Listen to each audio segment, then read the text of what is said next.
3 ಈರುಳ್ಳಿ, 2 ಟೊಮ್ಯಾಟೊ, 3 ಮೆಣಸಿನ್ಕಾಯಿ ತೊಗೊಂಡಿದ್ದೀನಿ, 2 ಪಲಾವ್ ಎಲೆ, 5 ಲವಂಗ, 2 ಏಲಕ್ಕಿ ತೊಗೊಂಡಿದ್ದೀನಿ, ಸ್ವಲ್ಪ ಬಟರ್ ತೊಗೊಂಡಿದ್ದೀನಿ, ಧನಿಯಾ ಪೌಡರ್ 1 ಟೇಬಲ್ ಸ್ಪೂನು, ಗೋಡಂಬಿ ಸ್ವಲ್ಪ ತೊಗೊಂಡಿದ್ದೀನಿ, 5 ಬೆಳ್ಳುಳ್ಳಿ ತೊಗೊಂಡಿದ್ದೀನಿ, 1 ಇಂಚಷ್ಟು ಶುಂಠಿ ತೊಗೊಂಡಿದ್ದೀನಿ, 2 ಟೇಬಲ್ ಸ್ಪೂನಷ್ಟು ಖಾರ ಪುಡಿ ತೊಗೊಂಡಿದ್ದೀನಿ, ಉಪ್ಪು ರುಚಿಗೆ ತಕ್ಕಷ್ಟು, ಜೀರಿಗೆ ಅರ್ಧ ಸ್ಪೂನ್ ತೊಗೊಂಡಿದ್ದೀನಿ, ಗರಂ ಮಸಾಲ ಅರ್ಧ ಸ್ಪೂನ್ ತೊಗೊಂಡಿದ್ದೀನಿ, ಸ್ವಲ್ಪ ಬಟಾಣಿನ ನಾನು ಮೊದಲೇ ಎಣ್ಣೆಯಲ್ಲಿ ಫ್ರೈ ಮಾಡಿ ಇಟ್ಕೊಂಡಿದ್ದೀನಿ, 200 ಗ್ರಾಮ್ ಪನ್ನೀರ್ ತೊಗೊಂಡಿದ್ದೀನಿ, ಸ್ವಲ್ಪ ಆಯಿಲ್ನ ಇಟ್ಕೊಂಡಿದ್ದೀನಿ. ಮೊದಲಿಗೆ 2 ಟೇಬಲ್ ಸ್ಪೂನ್ ಅಷ್ಟು ಎಣ್ಣೆನ ಹಾಕೋತಾ ಇದ್ದೀನಿ, ಸ್ವಲ್ಪ ಬಟರನ್ನು ಹಾಕೋತಾ ಇದ್ದೀನಿ,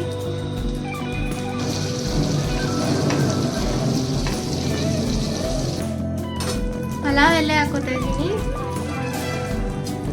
ಲವಂಗ,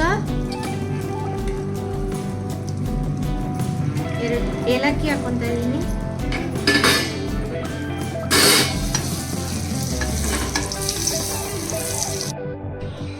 ನಾವು ಇಟ್ಕೊಂಡಿದ್ದಂಥ ಈರುಳ್ಳಿಗೆ ಒಂದು ಮುಕ್ಕಾಲು ಭಾಗ ಹಾಕೋತಾ ಇದ್ದೀನಿ,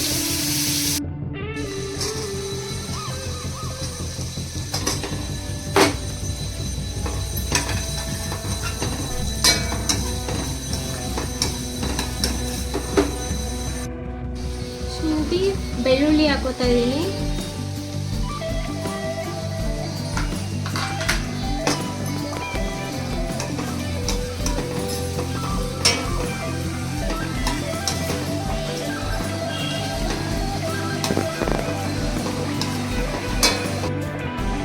ನೆಕ್ಸ್ಟ್ ಟೊಮ್ಯಾಟೊ ಹಣ್ಣು ಹಾಕೋತಾ ಇದ್ದೀನಿ,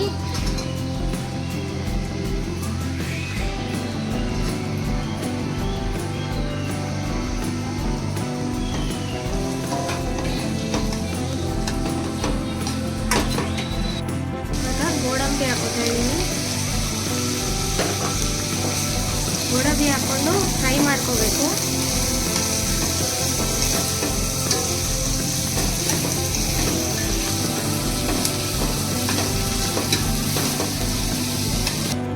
ಒಂದು 5 ನಿಮಿಷ ಚೆನ್ನಾಗಿ ಫ್ರೈ ಮಾಡ್ಕೋಬೇಕು.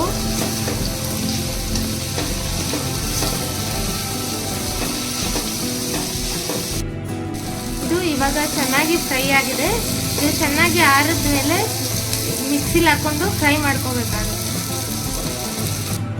ಇವಾಗ ಇದನ್ನ ಪೇಸ್ಟ್ ಮಾಡ್ಕೊಳ್ಳೋಕ್ಕೆ ಜಾರ್ಗೆ ಎತ್ತಾಕೋತಾ ಇದ್ದೀನಿ.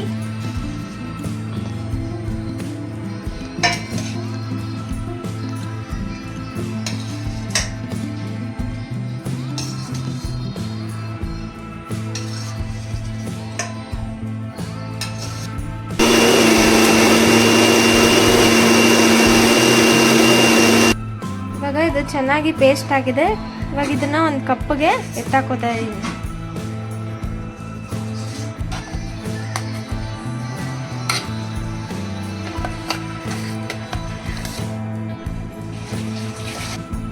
ಅದೇ ಬಾಣಲಿಗೆ 2 ಟೇಬಲ್ ಸ್ಪೂನ್ ಆಯಿಲ್ ಹಾಕೋತಾ ಇದ್ದೀನಿ,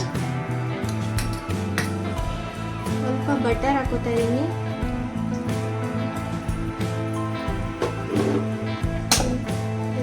ಕರಗಿಸ್ಕೋಬೇಕು. ಮೆಣಸಿನ್ಕಾಯಿ,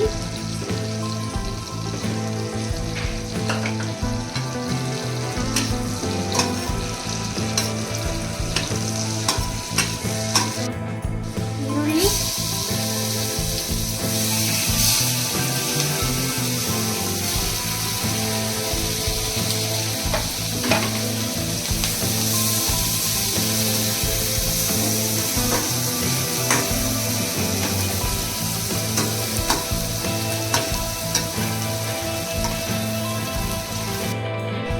ಮೊದಲೇ ಎಣ್ಣೆಲಿ ಹುರಿದಿಟ್ಕೊಂಡಿದ್ದಂಥ ಬಟಾಣಿ ಕಾಳನ್ನ ಹಾಕೋತಾ ಇದ್ದೀನಿ.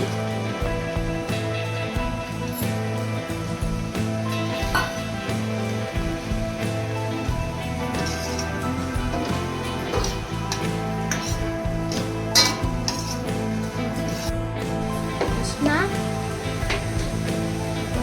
ಗರಂ ಮಸಾಲ, ಜೀರಿಗೆ, ಖಾರ ಪುಡಿ,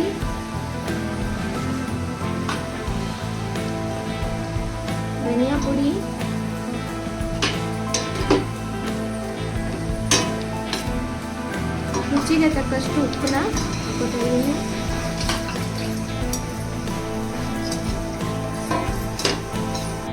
ಇದನ್ನ ಚೆನ್ನಾಗಿ ಫ್ರೈ ಮಾಡ್ಕೋಬೇಕು.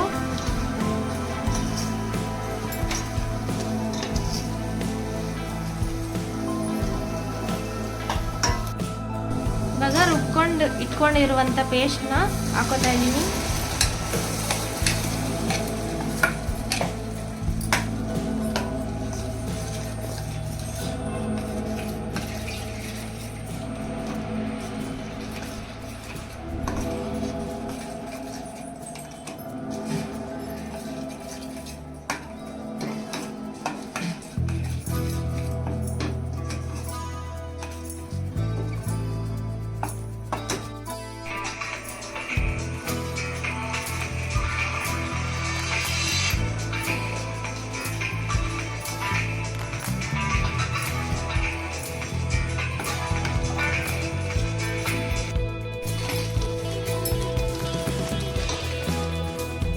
ಪನ್ನೀರ್ ಹಾಕೋತಾ ಇದ್ದೀನಿ.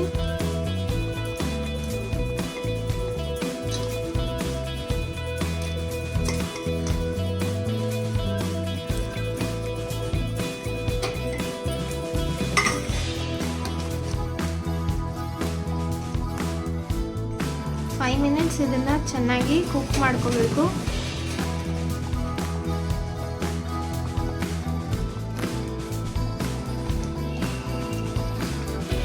ಇವಾಗ ಚೆನ್ನಾಗಿ ಬೇಕಿಂಗ್ ಆಗಿದೆ. ಲಾಸ್ಟಿಗೆ ಕಸ್ತೂರಿ ಮೇಥಿನ ಹಾಕೋತಾ ಇದ್ದೀನಿ.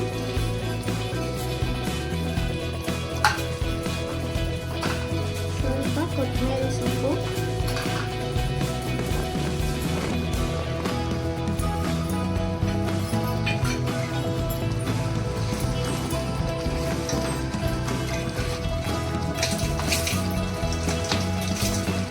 ಎಲ್ಲ ರುಚಿಕರವಾದಂಥ ಪನ್ನೀರ್ ಬಟರ್ ಮಸಾಲ ಇವಾಗ ರೆಡಿಯಾಗಿದೆ.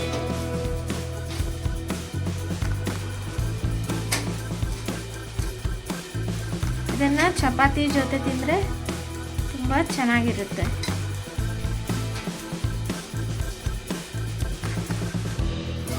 ಇದೇ ಥರ ಹೆಚ್ಚಿನ ವಿಡಿಯೋಗಾಗಿ ಲೈಕ್ ಮಾಡಿ, ಸಬ್ಸ್ಕ್ರೈಬ್ ಮಾಡಿ.